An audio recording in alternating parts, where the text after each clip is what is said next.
Las enseñanzas del Buda. Por C.W. Leadbeater. El budismo. Por encargo de la Sociedad Teosófica, he estudiado durante algunos años entre los budistas de Ceilán I y de Birmania II, y yo mismo fui admitido en la Iglesia Budista del Sur por su jefe Aboti Kadwe Sumangala, al cual tendré que citar de vez en cuando, si bien procuraré que sea lo menos posible, pues trataré más bien de exponeros mis propias impresiones acerca de esta gran religión. Primero dedicaré algunas palabras al fundador del budismo, luego bosquejaré sus más culminantes principios, y después diré algo acerca de sus resultados prácticos. La vida del fundador del budismo. La historia de la vida del fundador del budismo es una de las más bellas que jamás se han referido. Pero ahora solo puedo dar un muy ligero bosquejo de ella. Los que deseen leerla tal como merece y debe ser referida, esto es, en brillantes y melodiosos versos, deben leer La luz de Asia, por Sir Edwin Arnold.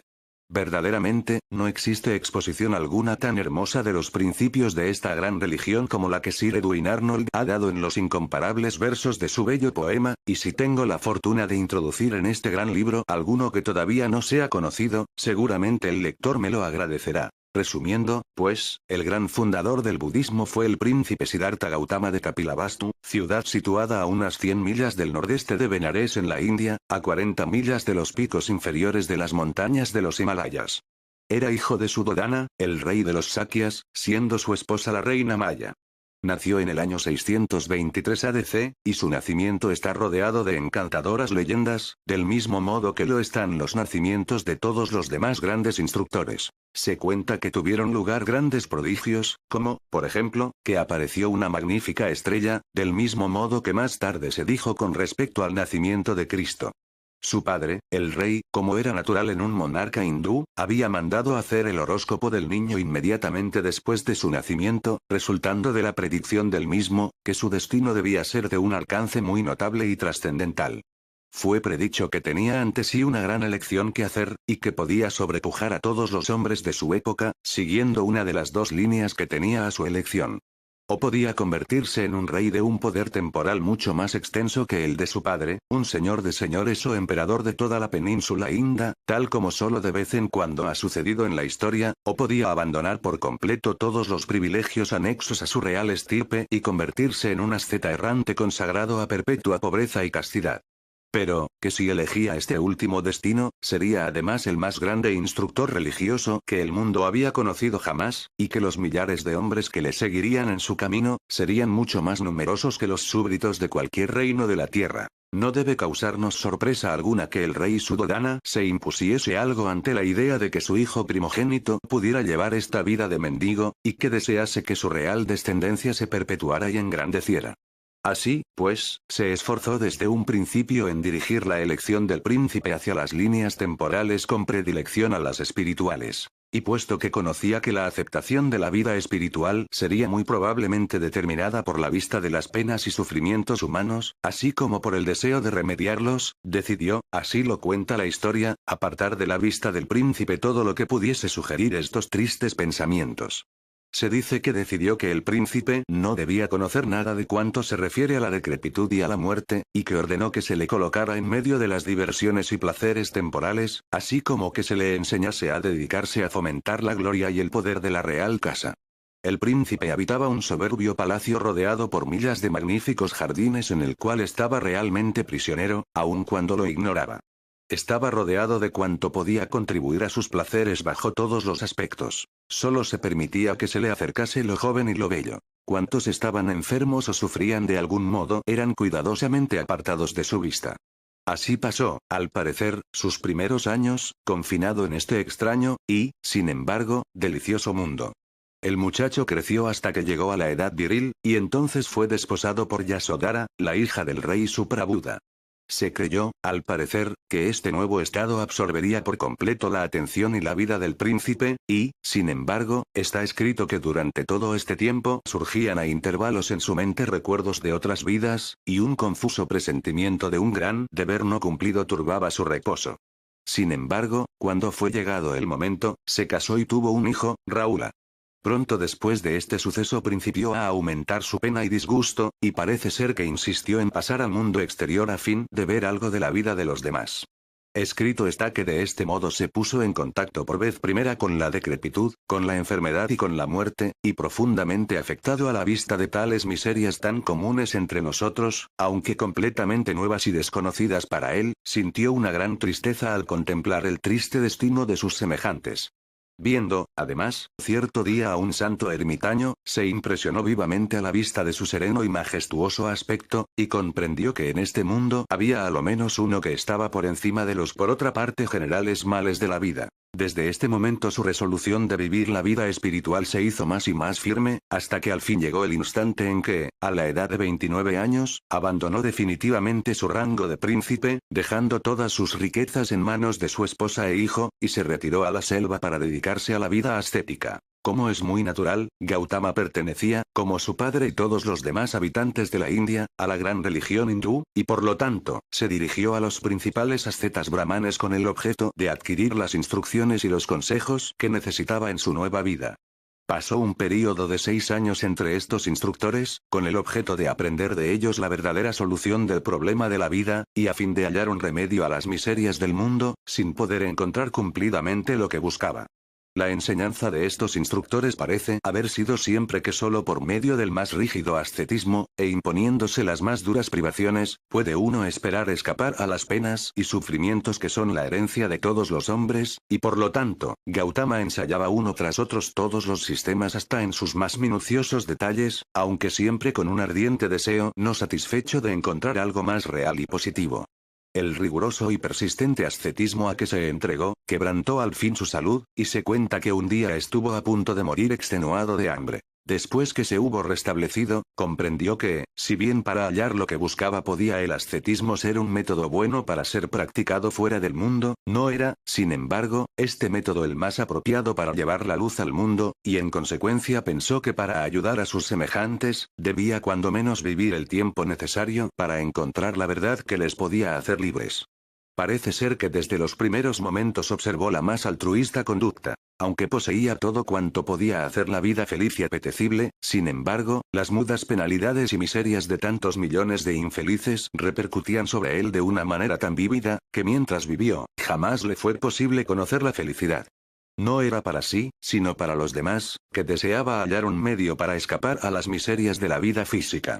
No era para sí, sino para los demás, que sentía la necesidad de una vida elevada que pudiese ser vivida por todos. Viendo, pues, que todas las prácticas ascéticas eran ineficaces, las abandonó, dedicándose desde aquel momento a educar su mente en el ejercicio de la más elevada meditación. Colocóse inmediatamente debajo del árbol Bodhi, resuelto a obtener por el poder de su propio espíritu el conocimiento que buscaba. Sentado allí en profunda meditación, examina todas estas cosas, estudia profundamente en el corazón y causa de la vida, y se esfuerza en llevar su conciencia hasta un elevado nivel. Al fin, por medio de un poderoso esfuerzo, obtuvo lo que deseaba, y entonces vio desarrollarse ante sí el maravilloso esquema de la evolución, y el verdadero destino del hombre. Así se convirtió en Buda, el iluminado, disponiéndose entonces a compartir con sus semejantes el maravilloso conocimiento que había obtenido. Salió a predicar sus nuevas doctrinas, principiando con un sermón que todavía se conserva en los libros sagrados de sus discípulos. En la lengua de sus discípulos, el Pali, que para ellos es todavía la lengua sagrada, como lo es el latín para la Iglesia Católica, este primer sermón es conocido con el nombre de Dhammacakkappavattana Sutta, el cual ha sido traducido como significando poner en movimiento las ruedas del carro real del reino de la justicia. En algunos libros de nuestros modernos orientalistas podéis hallar una traducción literal del mismo. Pero si deseáis comprender el verdadero espíritu de lo que Buda dijo, entonces haréis bien en dirigiros al libro octavo del maravilloso poema de Sir Edwin Arnold. Si este poeta nos da el significado literal de cada palabra, tan exactamente como los demás eruditos orientales, es cosa que no puedo precisarlo. Pero sí puedo decir, que da como ningún otro ha dado hasta ahora en inglés, el espíritu que compenetra esta gran doctrina oriental. He vivido en medio de este pueblo. He asistido a sus festividades religiosas y conozco los sentimientos de su corazón. Y al leer La luz de Asia, se presenta toda la escena ante mí, tan vívidamente como la he visto muchas veces, al paso que la ruda y pedantesca exactitud de los orientalistas, no presenta ningún eco de la mística música de Oriente. Para decirlo en breves palabras, el Buda presentaba ante sus oyentes lo que él llamaba el sendero medio. Declaraba que los extremos, en cualquier sentido que fuesen, eran igualmente contraproducentes. Decía, por una parte, que la vida del hombre del mundo, absorto por completo en sus negocios y persiguiendo sueños de gloria y poder, era de resultados perjudiciales y funestos, puesto que de este modo descuidaba por completo todo aquello que era realmente digno de estima y consideración. Pero por otra parte enseñaba también que el riguroso ascetismo que dice al hombre que debe renunciar por completo al mundo y que le aconseja que se dedique exclusiva egoístamente a buscar los medios de separarse y escapar del mismo, era igualmente perjudicial y nocivo. Sostenía que el sendero en medio de la verdad y del deber era el mejor y más seguro, y que si bien la vida consagrada exclusivamente a la espiritualidad podía ser vivida por aquellos que estaban suficientemente preparados para ella, había, sin embargo, también una perfecta y verdadera vida espiritual posible para el hombre que todavía tenía su sitio y desempeñaba su misión en el mundo. Basaba su doctrina de una manera absoluta, sobre la razón y el sentido común. No pedía a nadie que creyese ciegamente, sino que, por el contrario, decía a todos que abriesen los ojos y mirasen en torno de sí. Declaraba que, a pesar de todas las miserias y sufrimientos del mundo, el gran esquema del cual el hombre forma parte, es un esquema de justicia eterna, y que la ley bajo la cual vivimos es una ley misericordiosa que solo necesita que la comprendamos y que adaptemos nuestra conducta a la misma. Declaraba que el hombre mismo es la causa de sus sufrimientos, debido a que se deja dominar por el deseo, yendo constantemente tras aquello que es objeto de sus ansias, y que la felicidad y la satisfacción se pueden obtener más fácilmente limitando y restringiendo los deseos, que por medio del aumento de los honores y riquezas. Enseñó este sendero medio, por toda la India, con el más sorprendente éxito, durante un período de 45 años, y al fin murió, a los 80 de su edad, en la ciudad de Kusinagara, el año 543 ADC. Las fechas que he dado más arriba son las de los anales orientales, y aunque los orientalistas europeos se negaban al principio a aceptarlas, tratando de probar que Buda vivió en una época mucho más cercana a la era cristiana, ulteriores investigaciones les han forzado a colocar esta época en una fecha más lejana, por cuyo motivo aceptan ahora que los anales originales son dignos de confianza. La historia y los edictos del gran emperador budista Asoka han prestado un gran servicio para aclarar esta cuestión de cronología. Y el Mahawanso de Ceilán nos da una cuidadosa y detallada relación que cuanto más se la investiga, tanto más verídica y digna de confianza demuestra ser. Actualmente, pues, las fechas relacionadas con la época en que vivió Buda son aceptadas sin oposición alguna.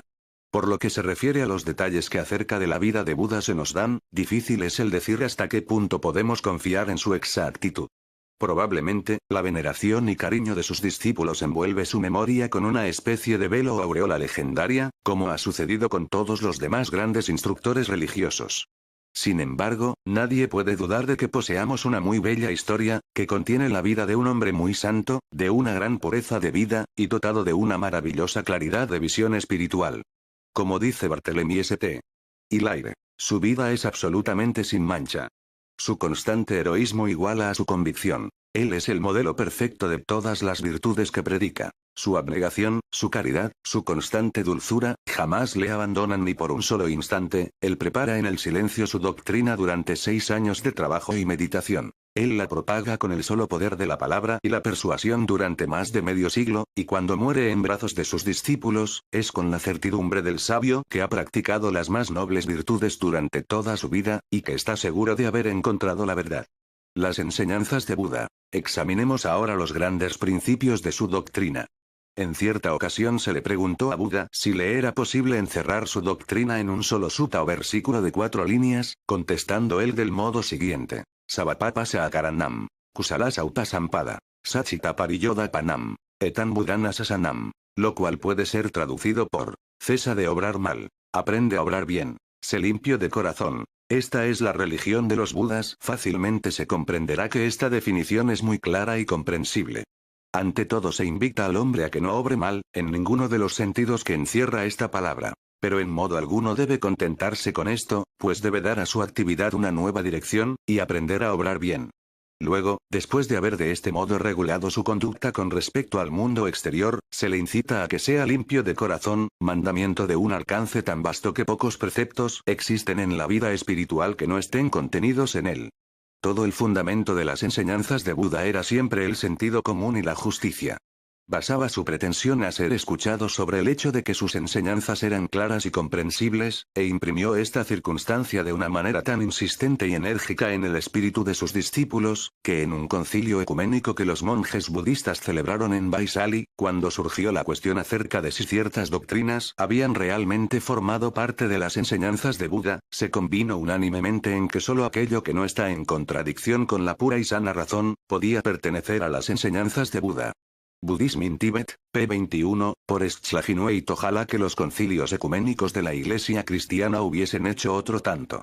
Pues así, los absurdos que han oscurecido y desnaturalizado la verdadera fe, jamás hubieran tomado la gigantesca y sin embargo insólita estructura de la teología ortodoxa actual. Esta decisión del concilio concuerda también con lo que el mismo Buda dijo a los habitantes del pueblo de Kalama cuando le preguntaron en cuáles, entre todas las diversas doctrinas del mundo, debía creer. A lo cual contestó: no creáis en una cosa que se dice por el solo hecho de que se dice, ni en las tradiciones porque han sido transmitidas por la antigüedad, ni en los rumores como tales, ni en los escritos de los sabios solo porque proceden de ellos, ni en ideas que quizás imaginéis que han sido inspiradas por un deva, esto es, en una supuesta inspiración espiritual, ni en conclusiones sacadas de alguna suposición que por acaso podáis haber hecho, ni en la que puede parecer una fatalidad inevitable, ni en la simple autoridad de vuestros propios instructores o maestros. Pero creed cuando el escrito, doctrina o máxima esté sancionada por vuestra propia conciencia. Por esto yo os he enseñado, no a creer meramente lo que habéis oído, sino a creer según los dictados de vuestra propia conciencia, así como a obrar según ella con entera y completa libertad. Estas palabras se pueden hallar en el Kalama Sutta del Anguttara Nikaya, y seguramente que la actitud que por parte del instructor religioso presentan es muy clara y terminante. El budismo, por lo tanto, no tiene credo alguno, solo exige que el hombre examine por sí mismo los hechos que le rodean. Es la única doctrina que el mundo ha conocido que está completamente libre de dogmas, ceremonias y supercherías. Según sus enseñanzas, dentro de las inmutables leyes de la justicia, cada hombre es en absoluto su propio creador y el de su destino. El budista es aquel que sigue las enseñanzas de Buda y vive la vida que él ha prescrito. Así, pues, según esto, pueden existir muchos individuos entre nosotros a quienes se puede calificar de budista, aun cuando jamás hayan leído una sola palabra de esta maravillosa doctrina. La enseñanza de Buda reconoce también los diversos tipos de hombres, y atiende, por lo tanto, a la necesidad que algunos de ellos sienten de recibir un conocimiento más amplio que por el momento no sería asequible a los demás. Ya tuve ocasión de insistir acerca de este punto al hablaros del cristianismo, y lo mismo exactamente que dije de este puede decirse con respecto al budismo. En el Parinibbana Sutta se presenta al mismo Buda declarando que él no da con restricción y parsimonia, como hacen algunos instructores que ocultan algunas cosas. Pero si bien es evidente que con esto se quiere dar a entender que enseñaba todas las cosas abiertamente, tampoco es por ello menos cierto que el verdadero fundamento de la gran ley solo puede ser comprendido por aquellos que han perfeccionado sus poderes perceptivos. Vemos que hablaba en parábolas y relataba historias a las ignorantes masas, del mismo modo que lo hacía Cristo. Pero también predicaba el Sutta Pitaka para los más avanzados, del mismo modo que daba el Vinaya Pitaka para el gobierno de los monjes de su orden, y perfeccionaba el Abhidhamma Pitaka, o enseñanza filosófica o psicológica, para las inteligencias más desarrolladas. Al paso que insistía tan enérgicamente acerca de la posibilidad y el deber de vivir una vida pura mientras todavía se estuviese en medio de los negocios del mundo, enseñaba, como todos los demás grandes instructores han hecho, que la más elevada de todas las vidas era aquella que estaba consagrada por completo al desarrollo espiritual y al servicio de la humanidad. Con este objeto fundó la gran orden monástica llamada el Sangha, a la cual tendré que referirme más adelante. Las 4 nobles verdades. El método seguido por Buda, que consiste en enumerar ordenadamente cada asunto de por sí, colocándolo bajo diversos epígrafes, con el objeto de ayudar a la memoria, es un rasgo muy interesante de sus enseñanzas.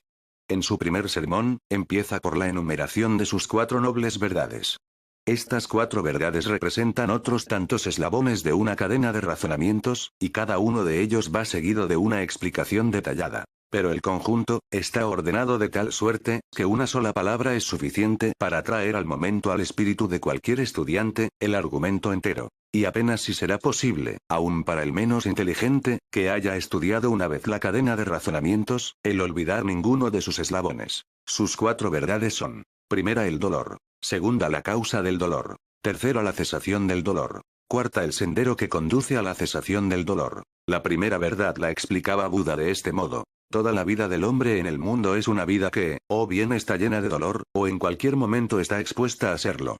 El hombre se esfuerza constantemente en obtener algo de que carece, y sufre en tanto que no lo consigue o, por otra parte, está en un continuo temor de ser desposeído de algo que ya ha obtenido.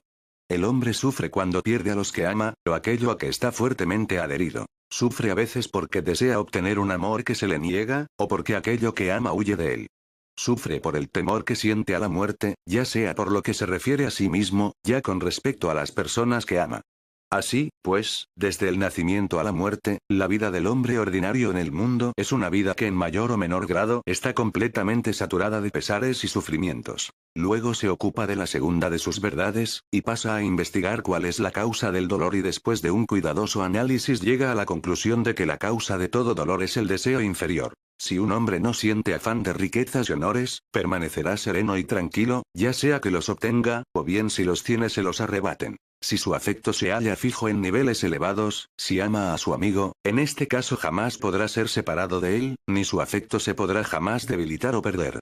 El hombre sufre a veces cuando llega a la decrepitud, pero esto solo es debido a que siente un gran cariño por aquellas facultades físicas que en esta época de su vida ve que le abandonan. Si comprendiese realmente que el alma permanece inmutable, a pesar de la alteración que sufren las facultades corporales, no sentiría pesar alguno por este desgaste de la envoltura terrestre. Así se nos conduce a la tercera noble verdad, la cesación del dolor. Y, naturalmente, el modo de escapar del dolor es rechazar y combatir este deseo inferior. Así, pues, Buda dice que si conseguimos fijar nuestros pensamientos en lo superior y aprender a separar nuestros deseos de los niveles inferiores, todo dolor cesará para nosotros, y disfrutaremos de calma y serenidad. Un hombre puede vivir muy felizmente en el mundo físico, con tal que no permita que el deseo le sujete al mismo. Contentaos con lo que tenéis, y tomad esta vida inferior con calma filosófica, y de esta suerte habrá cesado el dolor para vosotros. Su cuarta noble verdad nos expone el método por medio del cual esta carencia de deseo puede ser obtenida.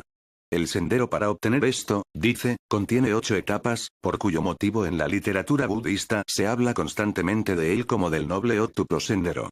La primera de estas etapas afirma que es la verdadera fe, pero debemos poner sumo cuidado en no interpretarlo mal. El budismo no exige ni consiente ninguna clase de fe ciega, pues, como hemos visto, una fe semejante está claramente excluida del mismo. El hombre no debe creer porque se le dice que tal o cual cosa es esencialmente razonable. Por otra parte, a menos de que esté seguro que ciertos principios generales son realmente auténticos, será poco probable que se preste a hacer el esfuerzo necesario para elevarse en el sendero de la evolución. La definición que hace Buda de la verdadera fe, es casi una exposición de los principios teosóficos. Pues la fe que se exige, es aquella que consiste en creer en la eterna ley de justicia, o sea de causa y efecto, así como en la posibilidad de alcanzar la bienaventuranza eterna, siguiendo el sendero de pureza y santidad. Estos postulados le conducirán a la segunda etapa, que es pensar bien, y desde esta pasa naturalmente a la tercera y cuarta, que son hablar bien y obrar bien. La quinta etapa, medios honestos de ganarse la subsistencia, es otra necesidad para el hombre que todavía ha de vivir en el mundo. Y la piedra de toque por medio de la cual puede conocer si su modo de ganarse la vida es honesto, es que no debe causar daño a ningún ser viviente. La sexta de estas etapas está descrita como resolución sostenida, o esfuerzo sostenido. La palabra pali significa, además, fortaleza, y evidentemente la idea que encierra es que el hombre no debe concretarse simplemente a ser pasivamente bueno, sino que debe ejercitarse en ser útil a sus semejantes. La séptima etapa está traducida como memoria perfecta, y abarca la memoria y la disciplina personal. Esto es, aquella memoria que recuerda al hombre todo cuanto ha hecho que está en pugna con la ley y la justicia. Y de esta suerte le incita a que evite volver a caer en la misma falta.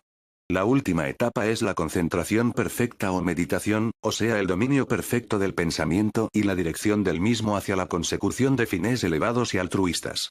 Todas estas 8 etapas las considera Buda como necesarias para que el hombre, mientras vive en el mundo, pueda desprenderse por completo de su influencia y vivir sabia y felizmente. Para el hombre que vive la vida ordinaria se da también el Panchasila, o 5 mandamientos, de los cuales pronto me ocuparé. La orden del manto amarillo. El Buda tiene además otras reglas para su sangha, la orden del manto amarillo, los sostenedores del mundo, como frecuentemente se les llama. Este sangha no es distinto, bajo muchos aspectos, de las órdenes monásticas cristianas. Lo mismo en el primero que en las segundas, los monjes hacen voto de observar una pobreza y castidad perfectas.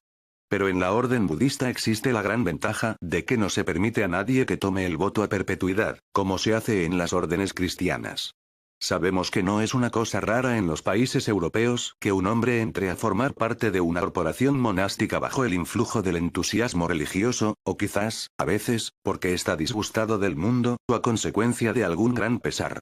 Más tarde, cuando los primeros impulsos del entusiasmo religioso han pasado, descubre a veces que en realidad no siente ninguna vocación por la vida religiosa, de lo cual se derivan a menudo resultados funestos, puesto que ve que sus votos son irrevocables, y que ahora ningún cambio es posible para él.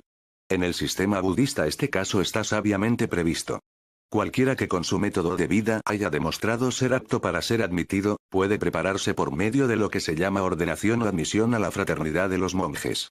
Si después de unos pocos meses o años, ve que no le es posible sujetarse por más tiempo a las excesivamente estrictas reglas de la vida monástica, entonces puede sin desdoro alguno abandonar el manto y volver de nuevo a la vida ordinaria del mundo.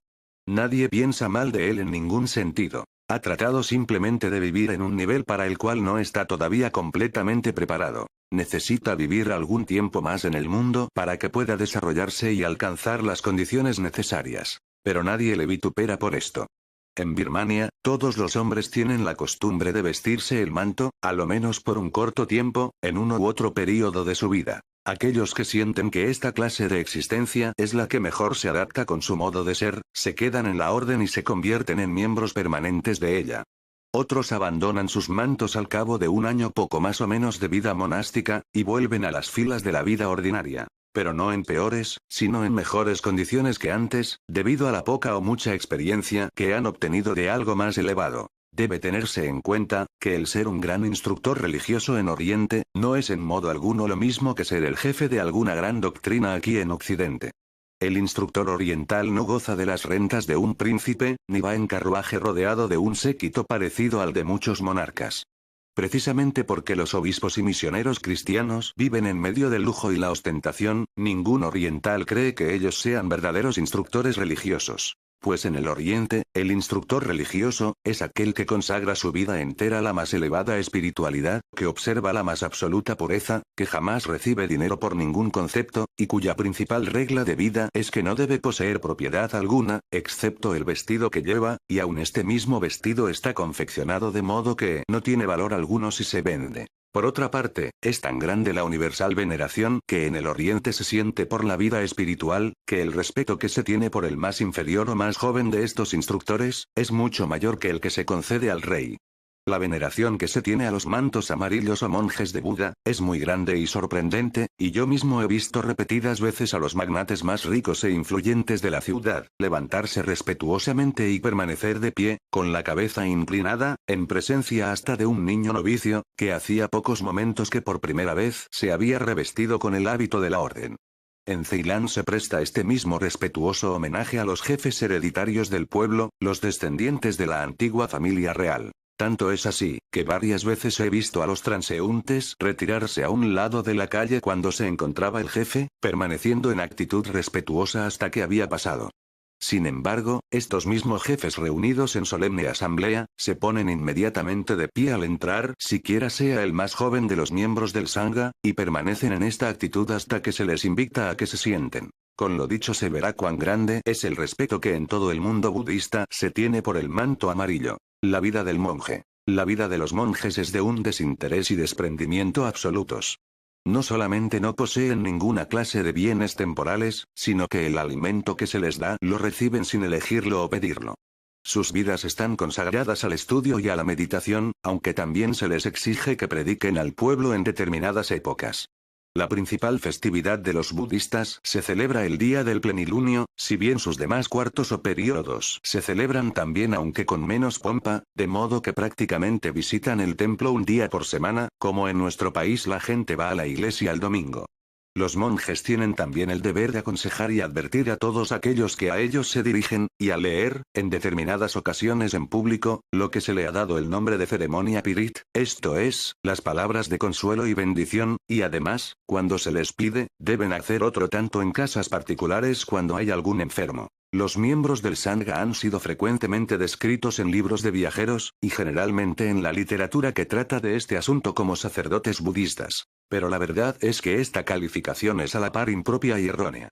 Las ideas que en el catolicismo y judaísmo van envueltas con la palabra sacerdote, son completamente desconocidas en la enseñanza del budismo, pues nada hay en este que indique que pueda existir un intermediario entre el hombre y la ley de la justicia divina, ninguna alusión referente a que el hombre necesite que se haga por él lo que se supone que hace el sacerdote. Por lo tanto, cuando nos encontramos con la frase un sacerdote budista, no debemos perder de vista que se trata simplemente de un monje, de un hombre cuya vida está por completo consagrada a la religión. Se supone que su desarrollo le conduce fuera y más allá de las cosas de este mundo y a estados elevados acerca de los cuales he hablado en mis libros Clarividencia y el más allá de la muerte. Se supone que ha puesto definitivamente su pie en el sendero de santidad, el sendero que le conduce al nirvana. En los últimos capítulos de Protectores Invisibles he expuesto detalladamente las etapas de este sendero, así como las cualidades que el candidato debe desarrollar en cada una de ellas, por cuyo motivo no las repetiré aquí, si bien debo recomendar eficazmente su estudio a todos aquellos que deseen comprender el noble y elevado espíritu de esta gloriosa religión, el nirvana. Existe, además, otro punto referente al nirvana, la meta de este sendero, que no debo pasar en silencio, puesto que este asunto ha sido muy erróneamente interpretado.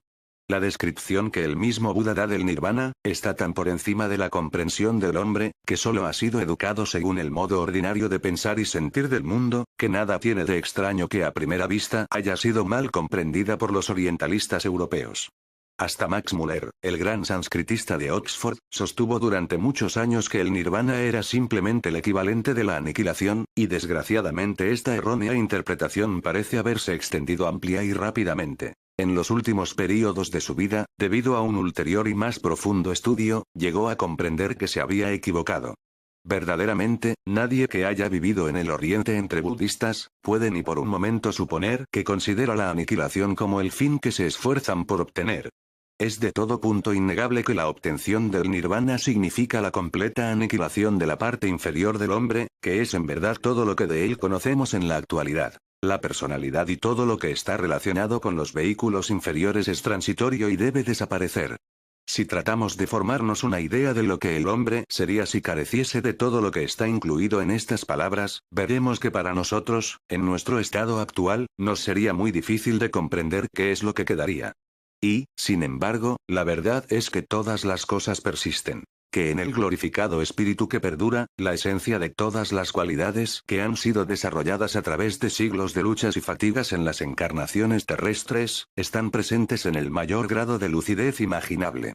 El hombre se ha convertido en algo más que un hombre, puesto que ahora se halla en los mismos umbrales de la divinidad, a pesar de lo cual continúa siendo siempre el mismo, si bien es un yo mucho más perfecto. Muchas han sido las definiciones que del nirvana se han dado, y, naturalmente, es muy posible que ninguna de ellas sea satisfactoria. Quizás la mejor de todas es la de la paz en la omnisciencia.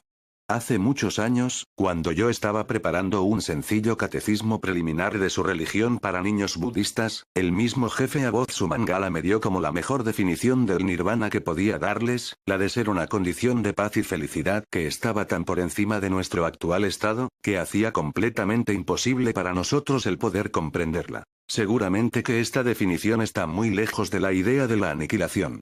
Verdad es que todo aquello a lo que nosotros ahora llamamos el hombre ha desaparecido. Pero esto no quiere decir que la individualidad sea aniquilada, sino que sea fundido en la divinidad. Los resultados prácticos. Ocupémonos ahora de nuestro tercer enunciado, y examinemos algo del lado práctico de esta gran religión tal como actualmente se la puede ver.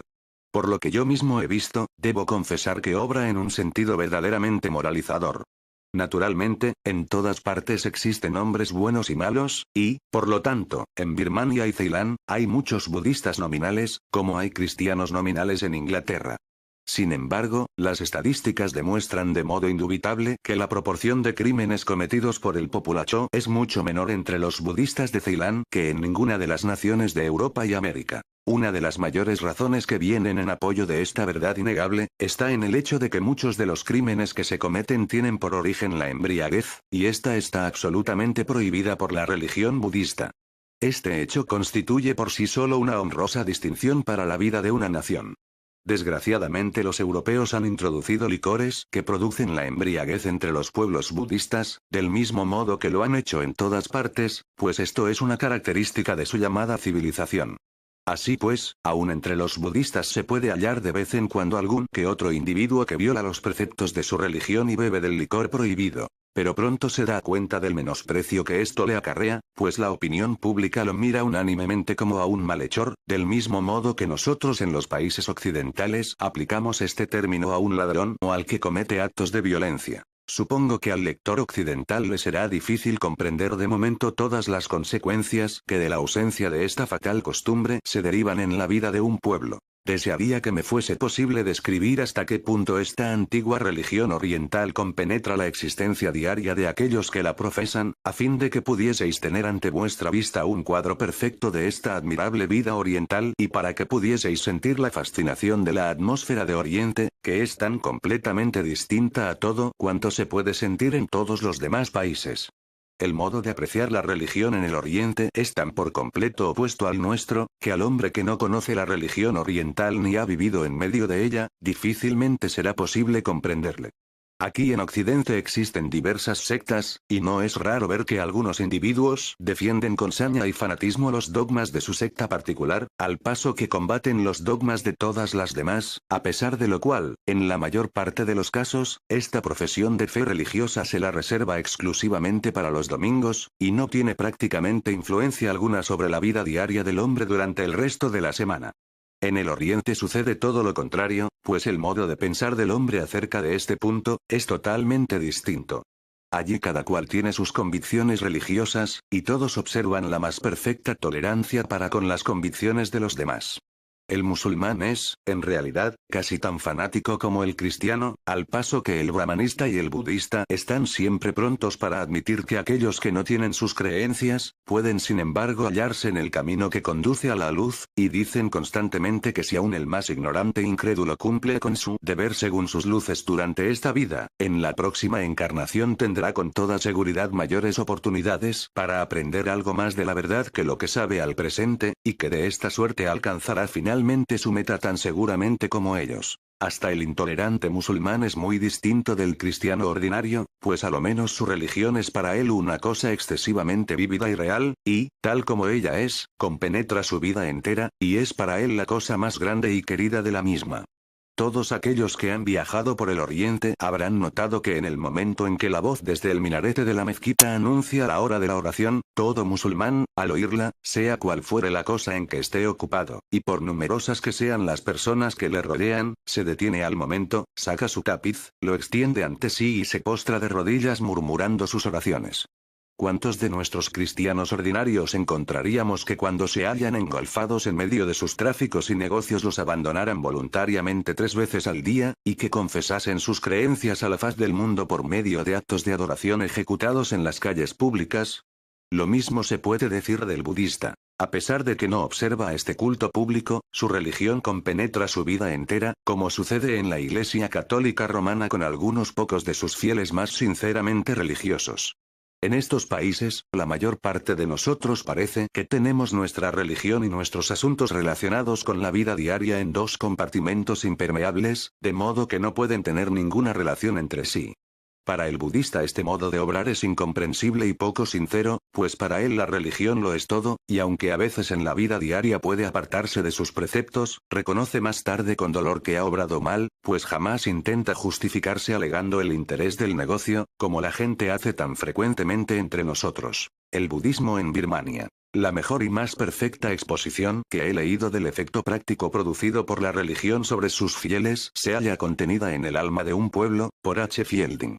Es en verdad consolador hallar un escritor que tan justa y exactamente conozca y aprecie un credo que no es el suyo, que tan a la perfección haya comprendido el espíritu del budismo tal como vive en el corazón del pueblo. Este escritor nos dice que bajo su benéfico influjo los birmanos son una comunidad de iguales en un sentido que probablemente jamás ha sido conocido en ninguna otra parte. Nos hace una exacta pintura del celo y solicitud desplegado por los monjes, y describe que en el período de la guerra birmana, mientras el país estaba en lucha, ellos desempeñaban su misión con la misma calma y serenidad de siempre, predicando la paz, no la guerra; el amor, no el odio; el perdón, no la venganza.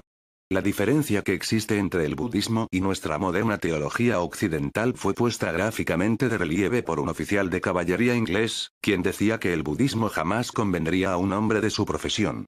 Lo que el soldado necesita, decía, es un Dios personal que se preste siempre a darle la razón, que participe siempre de sus opiniones, y que le proteja contra todos sus enemigos.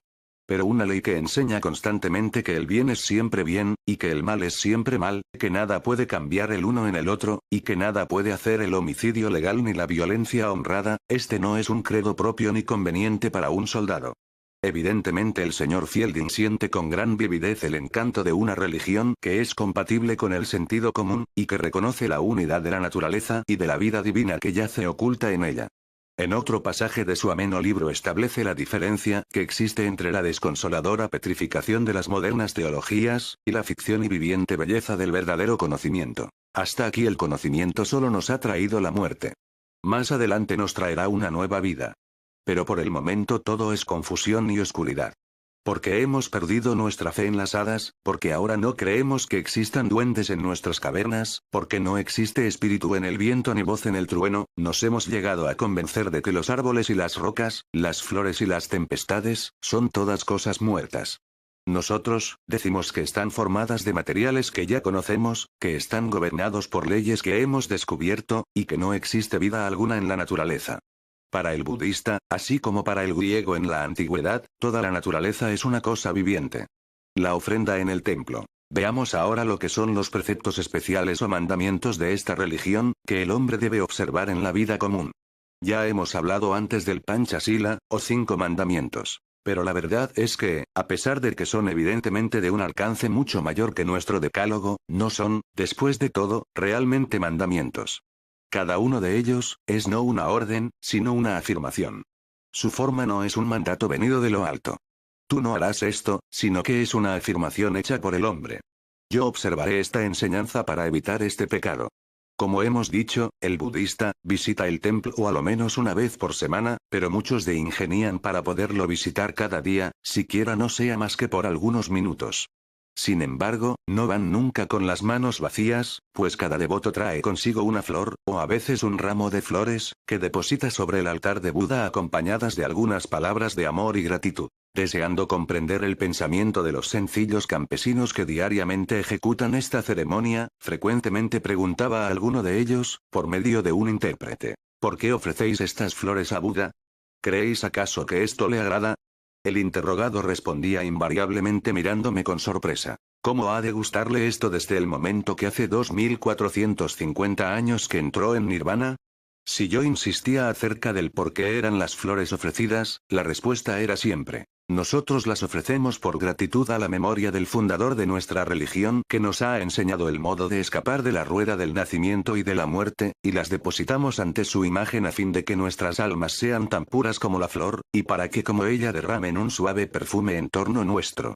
Hasta la misma palabra altar es quizás engañosa, pues el budista no tiene idea alguna de lo que nosotros queremos dar a entender cuando hablamos de la ofrenda, del sacrificio o del culto. Para él, el señor Buda no es en ningún sentido un dios, sino un hombre exactamente igual a nosotros mismos, aunque infinitamente más avanzado, el cual en manera alguna debe ser adorado, sino solo profundamente reverenciado y amado. Esta gran religión puede, cuando menos, vanagloriarse de que jamás, durante su historia, han sido sus altares manchados con sangre. Jamás ha descendido el budismo, ni una vez siquiera, al nivel de perseguir, a través de los siglos que han pasado, a aquellos que no participaban de sus doctrinas. Es en absoluto la única gran religión del mundo que puede ostentar la honrosa distinción de que jamás ha perseguido a nadie. Durante 2450 años, ha hecho su curso sin derramar una sola gota de sangre en su marcha progresiva, sin haber hecho exhalar un solo gemido durante su dilatada existencia. Jamás ha engañado al pueblo, jamás ha practicado fraudes piadosos, jamás ha puesto obstáculos a la literatura, jamás ha apelado al prejuicio, jamás ha empleado la espada. Si esto pudiera decirse siquiera no fuese más que de una reducida y oscura secta, aún así sería un título de gloria para ella. Pero cuando vemos el inmenso perímetro que esta maravillosa religión abarca, y el número de razas que viven bajo sus leyes, entonces es, sin duda alguna, un hecho sorprendente. Como Sir Edwin Arnold hace notar, 470 millones de seres humanos viven y mueren en los dogmas de Gautama. Y los dominios espirituales de este antiguo instructor se extienden actualmente sobre Nepal y Ceilán, sobre toda la península oriental de la China, Japón, Tíbet, Asia Central, Siberia, y hasta la Laponia sueca. La misma India puede igualmente ser incluida en este magnífico imperio de la fe, pues, aunque el budismo ha desaparecido en su mayor parte del suelo que lo vio nacer, el sello de las sublimes enseñanzas de Gautama está estampado de un modo indeleble sobre el moderno brahmanismo, y las más caracterizadas costumbres y creencias de los hindúes, son evidentemente debidas a la benéfica influencia de los preceptos budistas. Así, pues, más de una tercera parte de la humanidad debe sus ideas morales y religiosas a este ilustre príncipe. Multitud de flores se depositan diariamente sobre su tumba inmaculada, e innumerables millones de labios repiten cada día la fórmula: yo me refugio en Buda. Los tres guías. Estas palabras son una traducción, aunque no completamente fiel, de las primeras palabras del Tisarana, la recitación de las cuales, junto con los 5 preceptos, constituyen la única fórmula pública empleada por la Iglesia budista del sur.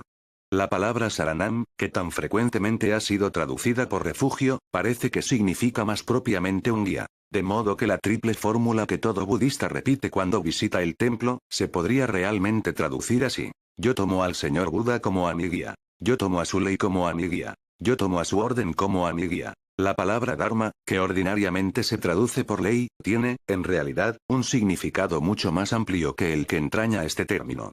No es en manera alguna una ley o serie de mandamientos ordenados por Buda, sino simplemente la exposición de las leyes universales bajo las cuales el universo existe, y por lo tanto, de los deberes del hombre como parte que es de este gran esquema. En este sentido empleaba el budista las expresiones citadas más arriba.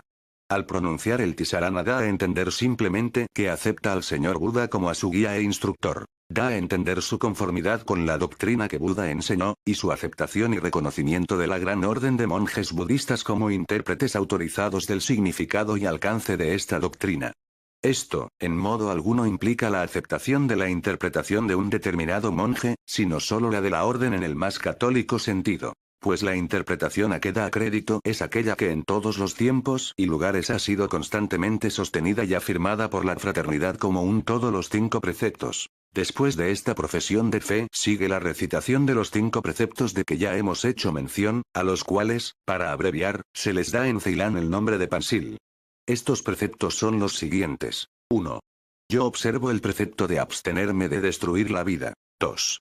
Yo observo el precepto de abstenerme de tomar aquello que no es mío. 3. Yo observo el precepto de abstenerme de tener relaciones ilícitas. 4. Yo observo el precepto de abstenerme de mentir. 5.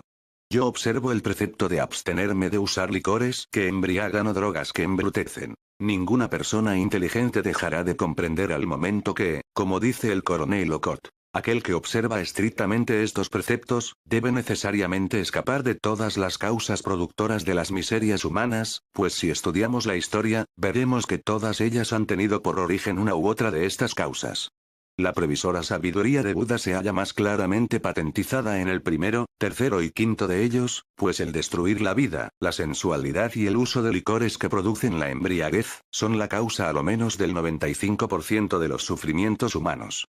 Es interesante observar que cada uno de estos preceptos va claramente más allá que su correspondiente mandamiento judío. En vez de decir simplemente no matarás, vemos que va envuelta la idea de que no se debe destruir vida alguna. En vez de decir no robarás, tenemos el precepto de un mucho mayor alcance que nos indica que no debemos tomar aquello que no nos pertenece, el cual envuelve evidentemente la aceptación de elogios y alabanzas que en justicia no se nos deben, así como muchas otras cosas que son completamente distintas de lo que comúnmente llamamos robo.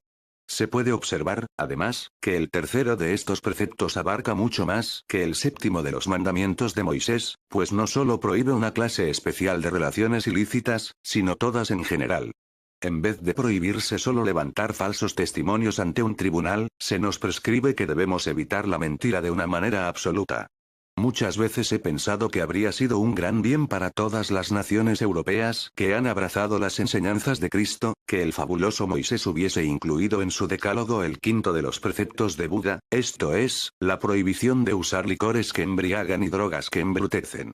Con cuánta mayor facilidad se resolverían todas nuestras más arduas cuestiones, si este mandamiento fuese observado en Inglaterra y América, como lo es en los países budistas. La simple recitación del Tisarana y del Panchasita que acabo de describir, es lo que más se aproxima del budismo del sur a lo que nosotros llamaríamos culto público. Los monjes predican, además, una vez por semana, siendo escuchados atenta y religiosamente por una inmensa multitud de fieles. Comúnmente, existe contiguo a cada uno de los templos, un gran local destinado a pláticas. Pero generalmente solo se usa cuando el tiempo está lluvioso. Mas cuando el día es espléndido, el sermón o plática es pronunciado al aire libre, en medio de la arboleda de palmeras que existe junto al templo. Estos sermones son generalmente muy extensos, y a veces se prolongan hasta la noche, en cuyo caso diferentes monjes se relevan entre sí, tomando la palabra por turno. Creo que apenas si os será posible, a vosotros que no vivís en estos climas templados, el poderos formar una idea de la apacible y casi sobrenatural belleza de semejante escena. La esplendorosa luz de la luna tropical, a cuyo brillo puede uno leer cómodamente los caracteres de un periódico, se derrama sobre la abigarrada multitud mezclada con las sombras de las graciosas ondulaciones de las hojas de las palmeras, y sentado en el centro se ve al monje del manto amarillo dirigiendo con abundancia de datos su sencillo y llano discurso a los lugareños. Generalmente recita alguna historia o parábola de los libros sagrados, y luego pasa a explicarla. En Ceilán existe una antigua y curiosa costumbre de la que muchas veces he sido testigo, la cual consiste en que uno de los monjes predica en pali, la lengua sagrada, después de lo cual pasa otro monje a explicar sentencia por sentencia lo que el primero ha dicho, en cingalés, que es la lengua vulgar. Esto es evidentemente una reliquia o recuerdo de hace más de 2000 años, cuando el budismo fue predicado en Ceilán por los misioneros de la India del Norte, cuya lengua madre era el pali. El hecho que esta costumbre haya sido conservada, es un muy curioso ejemplo del espíritu de conservación del Oriente inmemorial. El cántico de las bendiciones. La Iglesia del Sur celebra otra ceremonia, que consiste en recitar los versículos del Parita, o bendición a la cual nos hemos ya referido anteriormente. Esta ceremonia, es de una naturaleza tan interesante, que bien merece que nos ocupemos de ella con algún detenimiento. Como su nombre indica, es sencillamente en esencia una recitación de bendiciones e invocaciones para defenderse de las malas influencias. Es el cántico de aquellos versículos de los libros sagrados de los budistas en los cuales el Buda declara qué clase de bendición sigue a ciertas acciones, y también de ciertos himnos de los mismos libros, invocando la benévola asistencia del dios Sol, así como de los Arhats y Budas. El principal de estos últimos es el magnífico himno del pavo real de las fábulas de Jataka. Los pirit, versículos, son cantados por los monjes budistas en diversas ocasiones, así de pesar como de regocijo. Podemos dividir, grosso modo, estas ocasiones en dos clases, públicas y privadas. El ejemplo más común de esta última clase tiene lugar en casos de enfermedad grave, o cuando se conjetura que la muerte está cercana, en cuyos momentos se llama frecuentemente a uno o dos monjes del templo más cercano para que canten estos versículos de bendición al lado de la cama del paciente, conservando mientras tanto fijo en su mente el más ardiente deseo de que el enfermo recobre su salud, o, si se considera que esto no es posible, para que su condición después de la muerte sea todo lo feliz posible. Los monjes no ruegan por el enfermo en el sentido que nosotros damos a esta palabra, pues esto no forma parte de su credo. Se concretan simplemente a cantar sus versículos, teniendo constantemente fija en su mente la idea de ayudar al paciente y de rechazar cualquier mala influencia. Por supuesto, a estos monjes no se les da remuneración alguna, pues sus reglas les prohíben aceptar dinero bajo ningún concepto. Sin embargo, se les puede ofrecer algún alimento si la ceremonia se ha verificado por la mañana. Pero después del mediodía ni aun esto pueden aceptar, pues pasada esa hora no toman alimento alguno. La ceremonia pública es un acto más importante y dura mucho más tiempo. Generalmente se verifica durante alguna festividad, como por ejemplo, en la solemnidad de la consagración de un templo. En tales ocasiones, solo las festividades y procesiones duran a veces por espacio de una semana y hasta 15 días, y durante todo este tiempo la recitación del Pirit es continua. Como sucede en algunas iglesias y conventos, existe una cofradía de adoración perpetua, cuyos miembros se relevan entre sí en velas regulares a fin de conservar noche y día un no interrumpido culto ante el altar, de modo que, desde el principio hasta el fin de esta festividad budista, el monótono canto de las recitaciones de los libros sagrados es incesante. Existe, adherido a la mayor parte de los templos, un Dharmasala o local destinado a conferencias y sermones, y en este sitio es en donde se canta el Pirit. Este local es tan completamente distinto de los similares que para este mismo objeto se emplean en Occidente, que quizás su descripción no será del todo inútil. Sus dimensiones varían según sean los medios de que disponga el constructor, pero su forma es invariablemente cuadrada. El elevado techo está sostenido simplemente por columnas, y no contiene paredes de ninguna clase, así como tampoco contiene asientos, pues el pueblo se acomoda sobre ruedos o esterillas que coloca sobre el pavimento. En el centro se levanta un gran tablado cuadrado con sus correspondientes columnas en cada uno de sus ángulos, con una pequeña baranda que lo circunda, y en torno de esta, y dentro de su perímetro, hay un pequeño asiento, a menudo apenas si llega a tener más de un pie, sobre el cual, de cara hacia adentro, se sientan los miembros del Sangha u orden monástica, mientras uno de sus individuos se dirige al pueblo, y que, como se verá, está así, no reunido solo al frente del orador, como generalmente sucede en Occidente, sino rodeándolo por todos lados.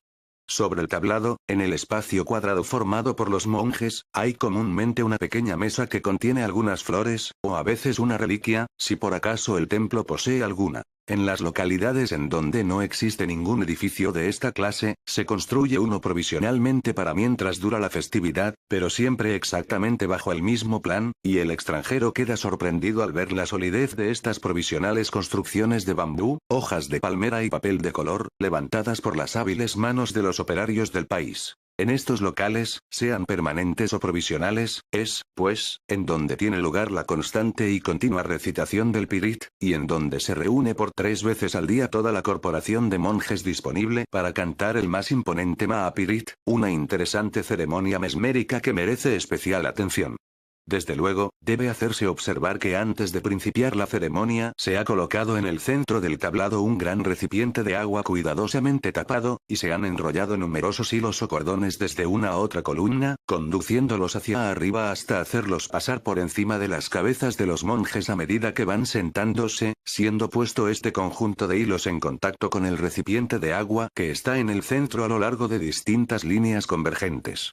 En el momento que se va a proceder a la ceremonia del Mahapirit, cuando todos los monjes están sentados formando un cuadro como se ha descrito más arriba, se toma un rollo de cuerda, aproximadamente del grueso de las que se usan para poner la ropa a secar, que se coloca entre las rodillas de los monjes, los cuales la sostienen con sus manos mientras dura la ceremonia, estableciendo de este modo un lazo de unión entre sí, semejante al que se establece en el círculo que se forma en una sesión espiritista. Después que la cuerda ha sido puesta en contacto con todos los monjes que forman el cuadro, se une uno de sus extremos con los hilos o cordones de arriba, de modo que todo el conjunto converja sobre el recipiente del centro. Hecho esto, principia el Mahapirit, y toda la corporación de monjes, unidas sus mentes por el deseo de hacer el bien, recitan durante unos 40 minutos una serie de bendiciones sacadas de los libros sagrados. Como que esta ceremonia es ejecutada 3 veces diariamente durante 7 días, y la influencia es acumulada durante este intervalo por el canto incesante del Pirit ordinario, el estudiante de mesmerismo no hallará dificultad alguna en comprender que al cabo de este espacio de tiempo, la cuerda, los hilos que están unidos a ella y el recipiente con agua del centro del cuadro, estén todos completamente magnetizados. El último día tiene lugar el coronamiento de la fiesta. Esto es, la distribución del agua mesmerizada. Primero suben al tablado los hombres principales y los forasteros distinguidos, y entonces el jefe de los monjes pronuncia una fórmula de bendición y vierte por 3 veces algunas gotas del agua mencionada en las abiertas palmas de sus manos, mientras ellos se inclinan respetuosamente. Después de la bendición cada uno de ellos bebe un poco de esta agua, y luego aplica el resto a su frente. Esta ceremonia recuerda en su conjunto de una manera asaz sugestiva al espíritu occidental, una combinación de 2 bien conocidos ritos cristianos. El agua restante es después colocada en pequeños vasos y distribuida por los auxiliares o dependientes entre la multitud, recibiéndola todos del mismo modo. El hilo mesmerizado se corta en pedazos y se distribuye entre el pueblo, que lo lleva enrollado en los brazos o colgado del cuello como un talismán. No es raro que se aten hilos especiales al cuadro formado, los cuales penden de la parte exterior del tablado, a fin de que si hay alguien que padezca calenturas, reumatismo o otra dolencia cualquiera, pueda coger sus extremos durante el canto del Maapirit, resultando, al parecer, con frecuencia de ello, que el paciente siente alivio al recibir la batería mesmérica. Esta última parte de la ceremonia la practica cuando menos la Iglesia budista del sur, y creo que todos debemos convenir en que es muy beneficiosa e interesante. Las dos iglesias. La gran Iglesia budista del norte practica un número mucho mayor de ceremonias públicas. Pero como no poseo ninguna experiencia personal acerca de ellas, no quiero repetiros lo que por vosotros mismos podéis leer en cualquier libro que trate de este asunto. Recordaréis que al hablaros del cristianismo dejé sentado que en el decurso del tiempo cada religión se separó inevitablemente algo de las primitivas enseñanzas dadas por su fundador. Esto ha sucedido en el budismo en proporciones mucho menores que en cualquiera de las demás grandes religiones del mundo, a pesar de lo cual es indudable que en el transcurso del tiempo la doctrina ha sufrido sensibles variaciones. Es bastante curioso el observar que las dos iglesias han variado en un sentido diametralmente opuesto. La Iglesia del Norte ha añadido bastante a la doctrina, al paso que la Iglesia del Sur, en su celo por conservar su pureza, y para evitar adiciones, ha perdido algo de su primitivo vigor. La Iglesia del Norte se desarrolló principalmente entre las tribus menos civilizadas del Asia Central, y ha sufrido la influencia de los restos del culto primitivo de los naturales del país. Si uno lee cualquiera de los relatos más dignos de fe que se ocupan del budismo del Tíbet, al momento notará que existe involucrada en él una gran parte del culto primitivo de los naturales. Se ven aparecer deidades desconocidas, muchas de las cuales son de una naturaleza dañina y exigen sacrificios, al mismo tiempo que muchas de las órdenes y jerarquías de devas y otras entidades, han tomado un carácter tétrico, y son considerados en general como potencialmente malos. Sin embargo, algo a lo menos de la más elevada metafísica se ve claramente es conservado, como, por ejemplo, el Amitabha y Avalokiteshvara de su sistema, que corresponde exactamente con Parabrahm, el inmanifestado, y con Isavara, el logos manifestado, entre los hindúes. La Iglesia del Sur, por otra parte, ha rechazado casi por completo toda clase de adiciones. En Birmania, aunque en algunos de sus grandes templos se pueden ver centenares de imágenes, todas ellas son, sin embargo, imágenes de Buda en distintas actitudes.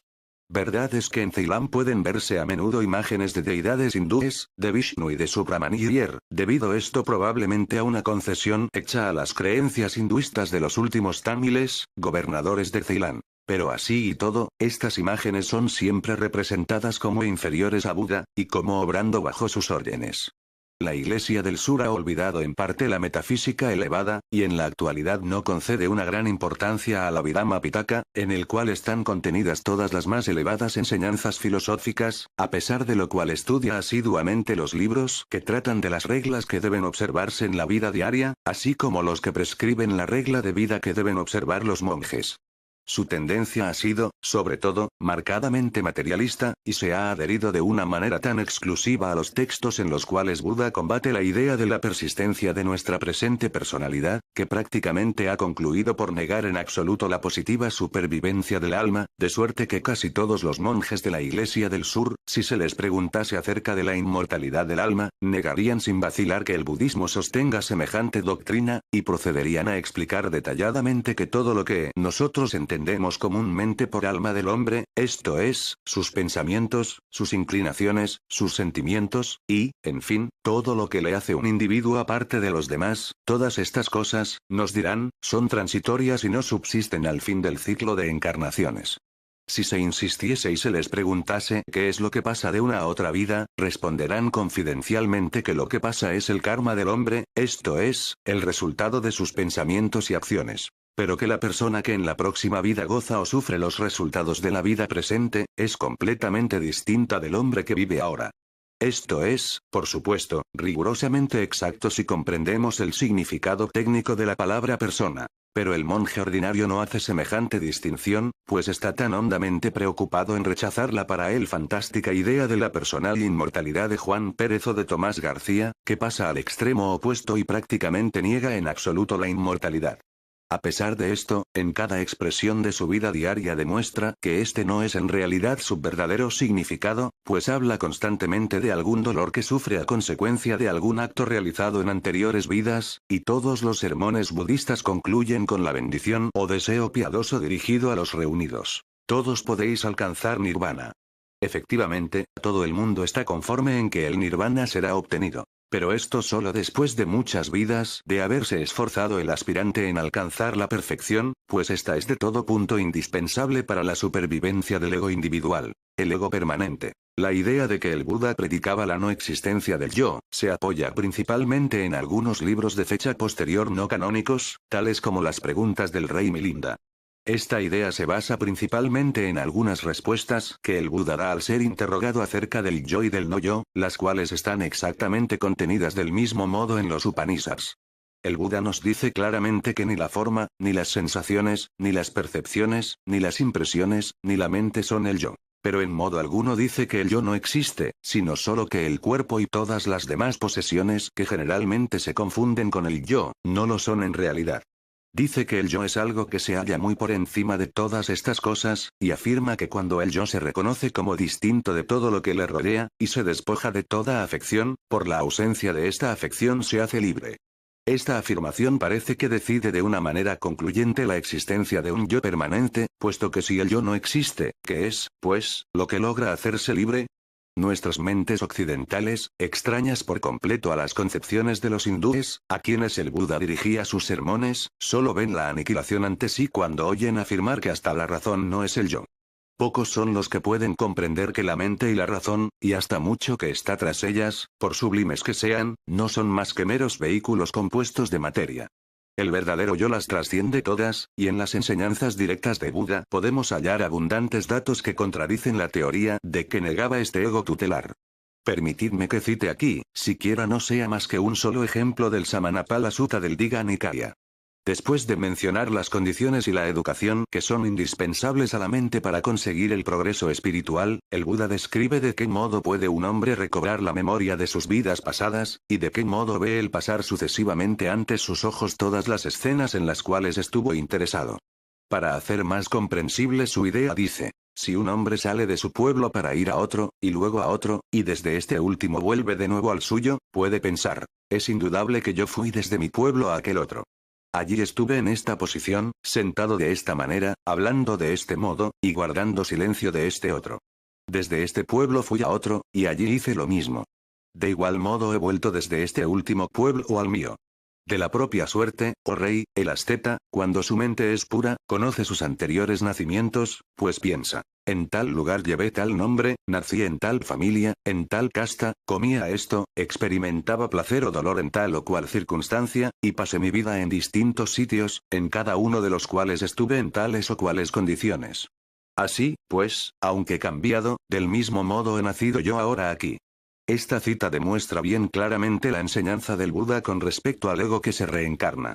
En el mismo sutta describe en florido estilo de qué modo el asceta puede conocer los nacimientos de los demás, y verlos morir en un sitio dado, así como puede también ver los sufrimientos del infierno y los goces del cielo de esos mismos hombres nacidos en cualquier parte. Verdad es que en el Brahmajala Sutta menciona todos los diversos aspectos del alma, y dice que estos aspectos no existen en sentido absoluto, puesto que su existencia depende del contacto, esto es, de la relación.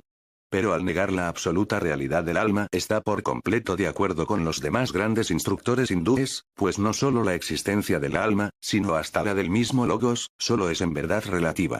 Los espíritus poco cultivados interpretan con frecuencia erróneamente estas ideas. Pero el estudiante asiduo del pensamiento oriental no dejará de comprender su significado exacto, así como que las enseñanzas del Buda relativas a este asunto son exactamente iguales a las que ahora da la teosofía. La teosofía y las religiones. Desde luego, comprenderéis que solo me ha sido dable presentaros un muy sencillo bosquejo de este magnífico sistema, a pesar de lo cual espero que lo que llevo dicho será suficiente para daros siquiera no sea más que una ligera idea de otra de las grandes religiones existentes en el mundo, y que bastará para demostraros que, no obstante lo mucho que su forma externa difiere de la nuestra, y a pesar de lo muy distinto que es del nuestro el ambiente en el cual florece, no es, después de todo, más que otra exposición de la magnífica verdad que yace igualmente oculta en todas las religiones. Al tratar de explicar la teosofía nos hemos hallado frecuentemente con la objeción de que es idéntica al hinduismo o al budismo, y que es simplemente una tentativa hecha con el objeto de propagar una u otra de estas religiones aquí en Occidente. Solo por medio de una asidua y paciente explicación nos es dable demostrar que por medio de la teosofía no tratamos de propagar religión alguna, sino más bien descubrir la antigua sabiduría que yace oculta en todas ellas. Para muchos espíritus occidentales las enseñanzas de la teosofía tienen, al parecer, bastante semejanza con las religiones orientales, porque, efectivamente, estas religiones han conservado en sus credos populares una mayor parte de las grandes verdades de la naturaleza, que la que ha conservado la fe ortodoxa que comúnmente se enseña en Europa. Por lo tanto, algunas de las primeras ideas que el teosofista adquiere del estudio de nuestra literatura, le recuerdan probable y naturalmente lo que ha oído acerca de estos grandes sistemas orientales. En cierto sentido, semejante objeción es justa, pues la teosofía es idéntica al budismo y al hinduismo esotéricos. Pero del mismo modo es idéntica también al zoroastrismo, islamismo y cristianismo esotéricos, como lo ha demostrado palpablemente la señora Besant con respecto a este último en su admirable libro que lleva este título. No es solo aquí donde se ha hecho semejante objeción contra la enseñanza teosófica. En la India ha habido también personas que han interpretado erróneamente la teosofía en un sentido muy parecido. Debido a que los fundadores de la sociedad, y algunos de sus miembros y trabajadores más distinguidos, pertenecen a la religión budista, estas personas han insinuado la idea de que toda la obra de la sociedad se reduce a la propagación del budismo, y esto ha producido cierta vacilación en un determinado número de hindúes que estaban prontos para engrosar sus filas. En Ceilán, y otras comarcas budistas, esta mala interpretación ha tomado una opuesta dirección, pues algunos budistas, cuyo celo cegó su discreción y conocimiento, acusaron a algunos de nuestros jefes teósofos de favorecer indebidamente la fe de nuestros hermanos hindúes. El hecho mismo de que existan semejantes opiniones contradictorias debe demostrar en dónde está la verdad a los que tienen ojos para ver, o a aquellos cuyas mentes son bastante amplias, y cuya voluntad es bastante enérgica para permanecer firmes sobre el verdadero plano teosófico. El objetivo teosófico. La divisa de nuestra sociedad es: no hay religión más elevada que la verdad, y como cuerpo no tiene ninguna creencia o dogma especial. A nadie que desee formar parte de ella se le exige que cambie de creencias, ni siquiera se le pregunta cuáles son estas. Entre nuestros miembros hay hinduistas, budistas, parsis, musulmanes, judíos y cristianos, y cada uno es completamente libre de procurar obtener las más elevadas verdades a través de las líneas de pensamiento que le son más familiares. Existen individuos en nuestra sociedad pertenecientes a cada uno de estos sistemas, que repetidas veces han hablado con gratitud y reconocimiento del torrente de luz que la teosofía ha lanzado sobre el verdadero significado de los puntos más oscuros de las doctrinas que les legaron sus antepasados. La única condición que se exige a los que desean formar parte de la sociedad, es que observarán para con sus hermanos la misma benévola tolerancia y deferencia que desean para sí. Este es el verdadero punto de mira teosófico. Pero es un punto de mira noble y elevado, y su aire es demasiado rarificado para que pueda ser respirado por el sectario o fanático. El sectario ve que no le es posible vivir en estas para él inaccesibles alturas, y, o bien debe retroceder de nuevo al lúgubre pantano de su importancia personal, o rechazar para siempre su orgullosa apariencia de espiritualidad y convertirse en un ser más noble y elevado. No es, pues, de extrañar, que aquellos que solo pueden ver la luz que despiden sus propias lumbreras, sean incapaces de asimilar una idea religiosa tan noble y elevada, y que por lo tanto comprendan mal a aquellos campeones del pensamiento cuyas mentes están vaciadas en moldes mucho más amplios y elevados que las suyas. La verdad es una, pero sus aspectos son infinitos. En los niveles inferiores, el estudio de la verdad conduce, al parecer, a menudo, a los hombres en distintas direcciones, del mismo modo que dos viajeros que suben a una montaña por diferentes sitios. Por un lado el camino conduce hacia el norte, y por el otro hacia el sur, de suerte que cada viajero puede suponer con razón que el otro anda equivocado. Sin embargo, a medida que los exploradores suben y van alcanzando los puntos más elevados y los aires más puros, se aproximan más y más por muy inconscientes que sean de ello, hasta que llega el supremo momento en que se hallan el uno junto al otro sobre el pico más elevado, en cuyo instante, y por vez primera, se dan cuenta exacta de la diferencia que existe entre lo real y lo ilusorio. De todas las grandes religiones, es quizás el budismo la que más se aproxima a lo que he bosquejado como el verdadero punto de mira teosófico. Como Sir Edwin Arnold hace notar. Esta venerable religión contiene en sí la eternidad de una esperanza universal, la inmortalidad de un amor sin límites, un elemento indestructible de fe en el bien final, y la más rotunda afirmación que jamás se ha hecho de la libertad humana.